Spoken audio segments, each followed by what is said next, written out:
Offener, Kanal, Magdigur, coronavirus special, take one.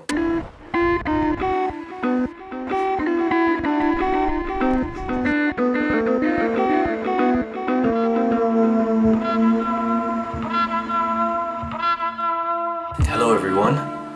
Oh, wait a minute. Oh, it's my blueberries.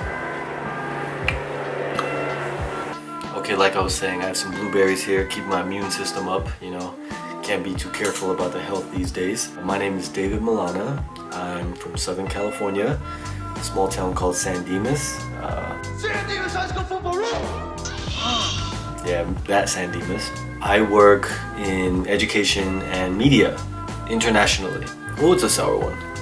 So I travel a lot for my job, and coronavirus has affected me, for me, kind of in a unique way.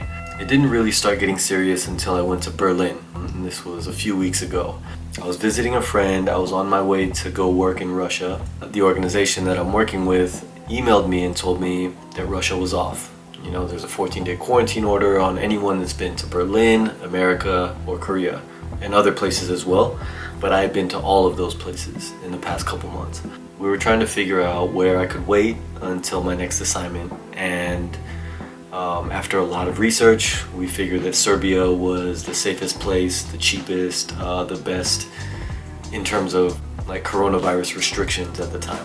And so everything was fine there until the president declared a state of emergency. Jedine koji mogu da nam pomognu u ovoj teškoj situaciji, to je Narodna Republika Kina. There was that travel restriction for 30 countries, 26 countries in Europe, and Serbia was not on that list.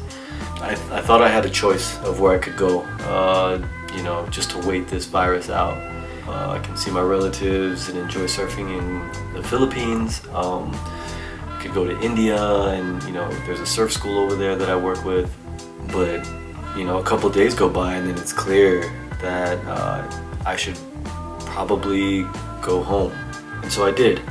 My flight was pretty crazy because the airport was empty. They were making people stand like far apart. People were wearing all kinds of masks and dishwashing gloves, and some people didn't really care. Some people were just normal, and that gave me a sense of relief. But on the other hand, it was like every time somebody on the flight would cough, you'd look at them and just kind of not get angry, but you can't get angry at somebody for a cough. Yeah. So traveling while Asian was definitely an experience because I felt like people were scared of me. They were, walking far distances around me, off of paths and parks and things like that. And yeah, it was a weird experience. I connected in Turkey, and that's when it really hit me how crazy this was starting to get, because you look at the board and then all the flights are canceled except for maybe 2. So I started to feel more and more lucky that I was going home, except I wasn't exactly going home because my dad, he's older, and I didn't want to potentially bring, any kind of virus to him. I decided to do the next best thing and rent an Airbnb that is near the beach. The location is amazing. It's super close to the Venice Beach, pier, and then on the other side there's the Kanal. And I guess the one problem with the place is that it's a shared space though. So the kitchen and the bathroom are shared with all the other guests, and there's about 4 other, rooms on this floor. But, I figured I would enjoy my surf life, and my cousin lives nearby, and I thought it'd be super cool to be able to, borrow that life for a while, that California surf life, because I can't afford that shit. But, and wait this out. And it was going great, honestly. We had a great first day, and I was like, damn, this is the life. But then things started escalating here as well. A statewide order for people to stay at home. And there's rumors that they're gonna shut the beach down. And then before you know it, there's a shutdown at the beach. And, the lifeguards are driving around, pulling people out of the water, telling joggers that they can't jog on the beach. I've never seen anything like it in the history, in all my life in California. I was pretty stubborn at first. I was still trying to surf, waiting for the lifeguard to drive by, and then I would just run in and try to get some waves and then come back out. We all have our ways of releasing and For me, like, surfing is just this, like... Surfing's not a sport, it's a way of life. So much fun. And so when they banned surfing, it was really tough. But I was gonna continue to surf, but then I also started getting back into skateboarding, and I fell, so now I can't go back in the water. I know it's so stupid. So here I am. I'm in this room, kind of stuck. I can go outside, actually, though. I went to go visit my dad a couple times so he could give me some food. Keep our distance, huh? Because in Filipino culture, we have this thing where you make a big pot of food and then you just eat it for a week.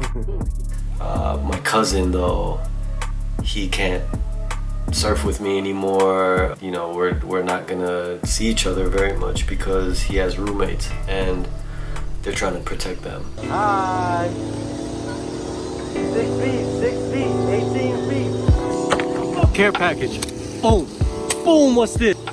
Boom, there we go. And every day around sunset, people scatter around the parking lot and watch the sunset. You know, people are staying far apart, people are starting to wear masks, some people are just out there, just free as a bird. And I just go over there with my skateboard and I skate around, and you know, this life over here is about, you know, working hard but then playing. And when you take that play away from everyone, then people have got to find ways to keep their sanity. In a lot of ways, I'm a natural introvert, so I'm ready for this. It just gives me also like a lot of space to be creative. Like, I started a vlog. It was supposed to be a travel vlog, but it turned out to be like Corona Chronicles or something like that. I'm one of the lucky ones that still has remote work and still has the chance to just kind of sit still right now. My friend who works in the medical industry said it best, where he's like, don't get it, don't spread it. And that's where I'm trying to make sure that I'm practicing my social distancing. And I know a lot of heroes, though. They're doing the work that needs to be done. I have a couple of friends in service industry. They should be recognized as like the heroes that are holding up society right now. We're just hoping that it doesn't spread as much as they say it's going to. I mean, of course, physically, we want everyone to be healthy, and, you know, human life, you can't quantify that way, but we're also hoping that when this is all done, all the effects other than the physical are also able to be recovered from. You know, don't spread it, don't get it, and, you know, trying to stay positive and creative and taking care of ourselves. So that's my Corona story up to now. Hope everyone's healthy, and that all of your viewers are able to recover from this just beautifully. You know, we're gonna appreciate our lives more, we're gonna love our families, our houses are gonna be clean, and then maybe some of us can do some creative work as well. All right, good luck everyone. Thanks for watching, and take care.